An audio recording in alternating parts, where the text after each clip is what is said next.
Hello, friends. How are you? We are at the end of November. So hopefully you had an amazing experience with No Yell November, or maybe even being a little bit more aware of it. It's just so amazing what starts to happen in your home when the yelling starts to decrease.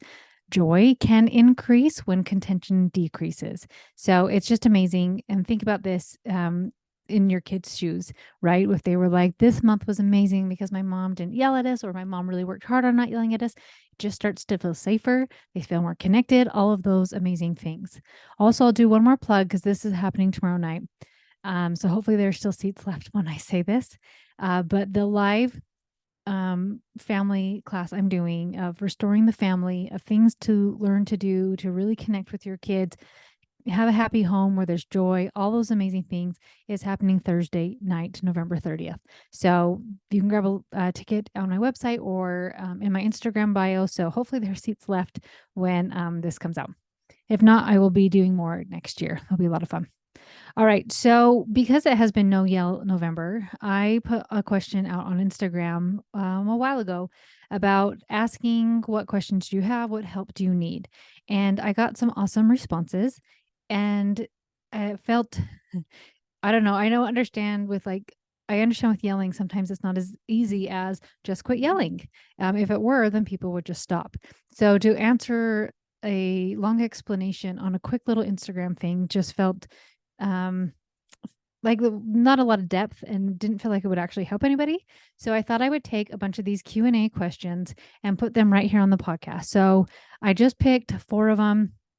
I think four or five of them, and we'll see how many I can get through. So let's dive in and do the questions you asked about yelling help, and let's dive in. All right, the first one. This is such a good question, and I think a lot of people will completely understand this person. Said, "What do I do when I'm overstimulated?" This is such a fantastic question. So, part of the no yelling course, it is actually divided into two sections. So, the first section is all about you. And some of the very first audios are about your fundamental needs, taking care of you. Because when you are overstimulated, when you are overtaxed, when you are like drowning, it is so much harder to stay calm. So we do a lot of pre-work so that we are not getting to the point of overstimulation.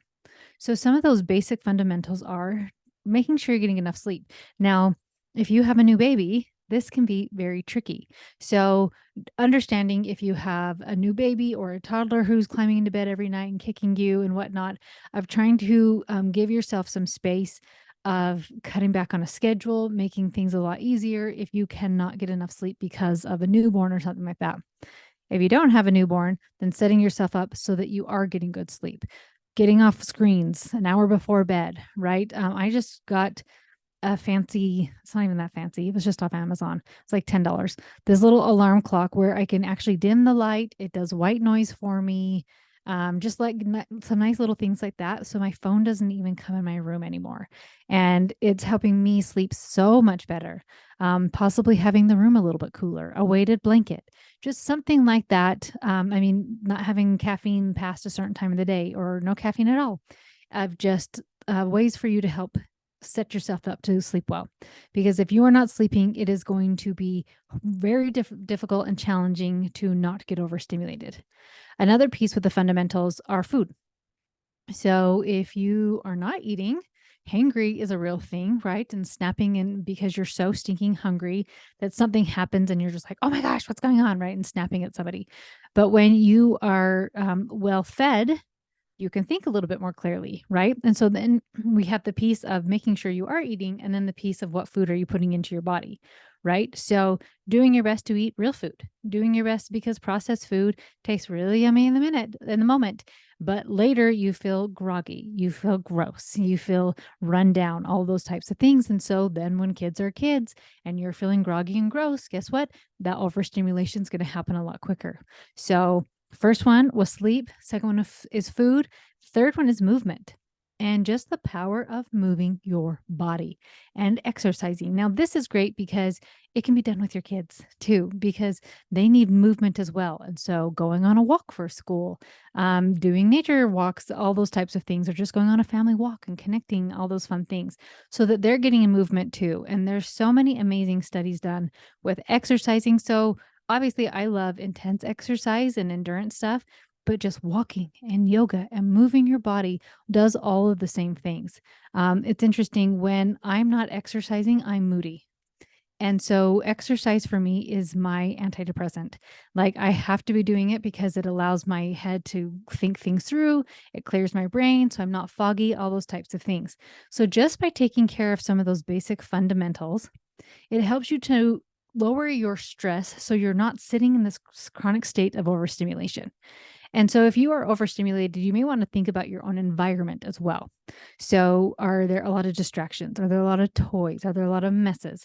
Things like that. Are you on your phone too much? So, you're getting all these messages, all these notifications. Are you in too many things? Are you too many extracurricular activities, right? So, if you think about overstimulation, like, okay, my taking care of my fundamentals and then looking at your environment. So I talk a lot about setting your kids up to win, but also setting yourself up to win. So thinking about like, how do I lower my stress so that I'm not getting overstimulated? So, like I said, those fundamentals and then checking your environment. And then when like we take care of some of those very basic needs, then we can start showing up in a way we want to. So kid spills, kid doesn't listen. We can show up in a way we want to instead of being reactive because we are running on empty. So, for anybody feeling overstimulated, that is a really great way. Obviously, with any feeling, feelings are driven by thoughts, right?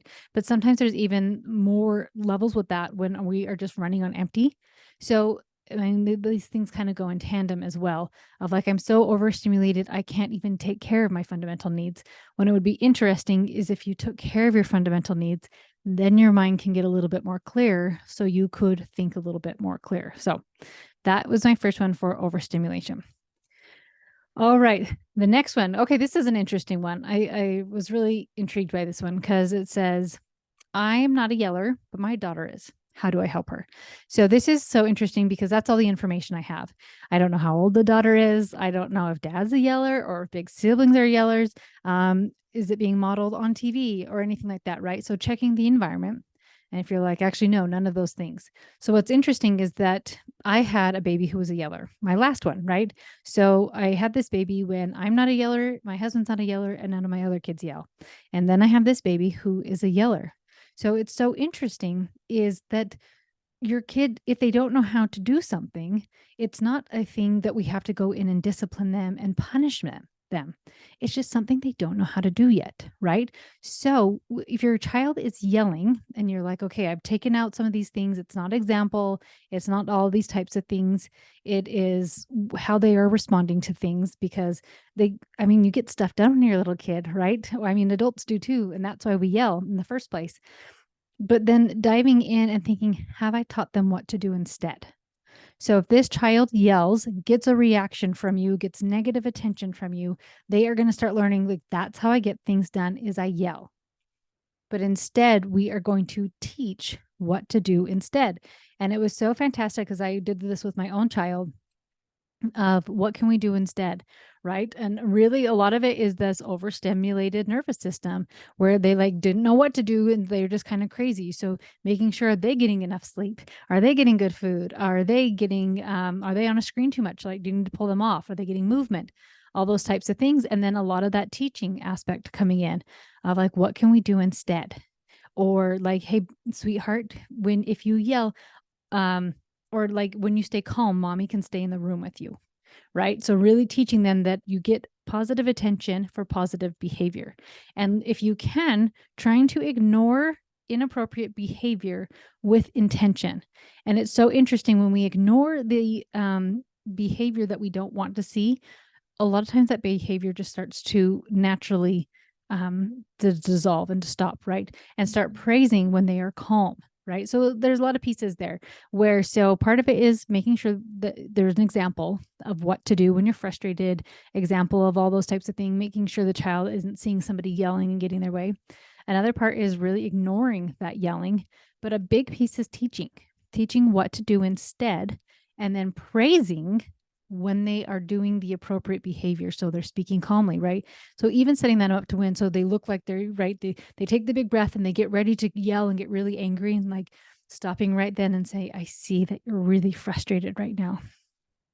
What could we do instead? Right. And it's so interesting, just even little things I've done with kids, my own kids, of just like putting a hand on them in a loving way, not in a like a choking way, but like a hand on their chest or a hand on their back, and slow my breathing down, how many times they can match me. And as they start to learn what to do instead, like when they're really frustrated, and maybe this is a young daughter who doesn't have the words yet to express herself, right?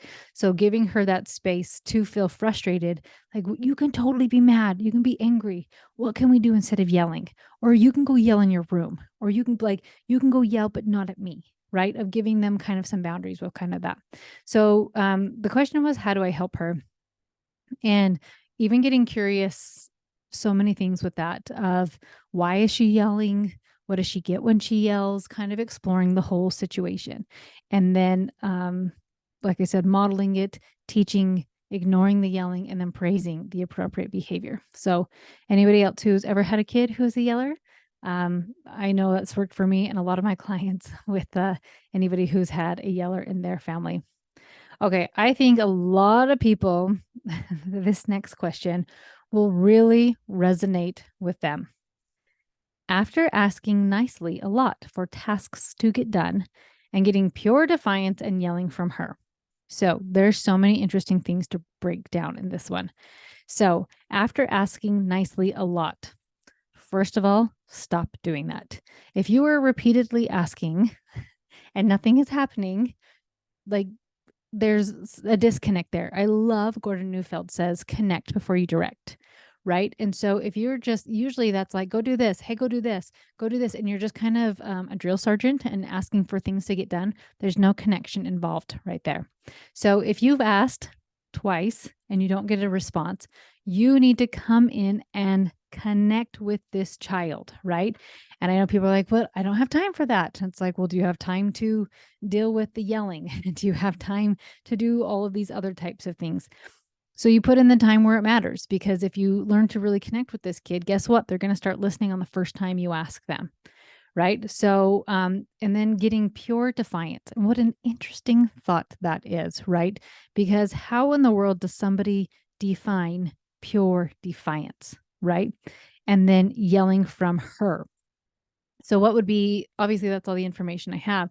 So what would be interesting is if mom is also yelling or dad is yelling, big siblings are yelling, so that this child is learning, I don't have to do these things, right?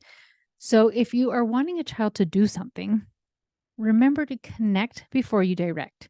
So if you, and also like remove distractions. Sometimes we just forget common sense things, right? Of like, okay, I've yelled across the room. Let's say I've told my boys to come pick up, like they left a basketball in the front room or something and their shoes are all off. Like, boys, hey, come in and pick up your stuff. And I don't hear anything from them. Guess what? I need to walk over to my kids. If the TV's on, turn it off. If they have screens or something, or they're playing a game or whatnot, pause things, get down to their level, play with them for a hot minute, give them a hug, do something where there is a connection piece with them. And then say, hey, friends, I need you to go and do this. What do I need you to go and do? You want us to go do this, right? And this is a part where we need to be careful, because so often we have this mindset of like, I ask and you do it. But allowing a child to say, like, I love just getting curious with a mom, like, why do they need to do it? And why do they need to do it right then? And it's like, because I asked them to and they need to obey me, right? And you're going to get that panicky and that really high emotional response. And then you're going to get the yelling. But if it's, let's say I go to my boys, I connect with them and I said, friends, I need you to go clean up your shoes all in the other room. And they said, Mom, we are in the middle of a game. After we are done playing with this game, can we go pick up our shoes then? And it's like, yes, let's go do it then. So when you can work with somebody and you are on the same team as them, you can start seeing that maybe something doesn't need to be done right then. You're not a drill sergeant and they are not your soldiers. You are their parent and they are your children. So if you want little soldiers, like, great, go down the yelling route, be disconnected from your kids. They'll avoid you when you get older. Like, fantastic if that's what you want. But if you want them to actually listen to you and want them to actually do, thinking about working with them. Are you connected with them? Because when we are connected with somebody, we are much more willing to listen and to help. And then letting go of this idea that something has to be done right then because I said so. And because I said so is the weakest argument out there, right? So asking my kids, hey, can you go do this? And they say, can we do it after a game? Awesome. I'm going to remind you after the game. Fantastic. We will. And then once again, once they do it, praise it. Oh, you boys, you're the best listeners. I just love it. I can totally count on you. You're so amazing, right? So it's so interesting. This one is such a good one, right? After asking nicely a lot for tasks to get done, stop doing that. If you have asked one time and people don't listen to you, I would just go to my kid and see like what's going on, right? And really creating, I mean, part of that too is also intentionally creating a rhythm and a flow for your home. So if you want tasks to get done that are on repeat, right? So making your bed, brushing your teeth, all those types of things. If you want those to be done on repeat, it just needs to become a rhythm and the flow of your home. Like, this is what we do. And when it is this positive experience, and we have this connection and whatnot, kids just do it. And when I don't expect them to do it with a happy demeanor and a cheerful attitude, but allow them to be like, bleh, I hate picking this up, and just being like, I know, but you're so awesome that you do it. You're seriously the best, right? I'm just learning to relax. Um, and then we already talked about like yelling from a child. So if it's a one thing, right, and we're really working, first of all, you have to model it. And if you are not modeling it, then that's where you need to start. So if your child is learning it from you, you need to model it first. So if you are modeling it and you get a yelling from your child and you're trying to connect from them, it's a really great opportunity to practice staying calm and saying, friend, let's try again. How was an appropriate way to speak to me in our home? Something like that. Just some more teaching. We don't need to take things to an extreme of a child yelling of like they're a terrible human, they're super disobedient, I'm failing as a mother, all those types of things. Like, it's a kid who doesn't know what to do. And just like tying their shoes, I would stop and I would help them. Same thing. All right, last question I'm going to do as we wrap up this awesome No Yell November challenge. And this one's great. And it says, when my kids are not listening or are too far away and it's hard to get their attention. So if it is a distance thing, go to your children. Now, obviously, if there's safety involved or something like that, that's completely different. But if it's kids are downstairs, you're upstairs, you want them to go in the kitchen and they aren't listening to you or they're too far away, walk to them, connect with them. And if it's hard to get their attention, where is their attention? So, like I said, is it on a screen? Is it on a game? Is it on something outside? Whatnot? And trying to get their attention. And then when you can work with your kids, and so if you're like asking them to do something, working with them of just saying like, hey friends, we are going to be going I need you to go do these things, and saying, can I do it then?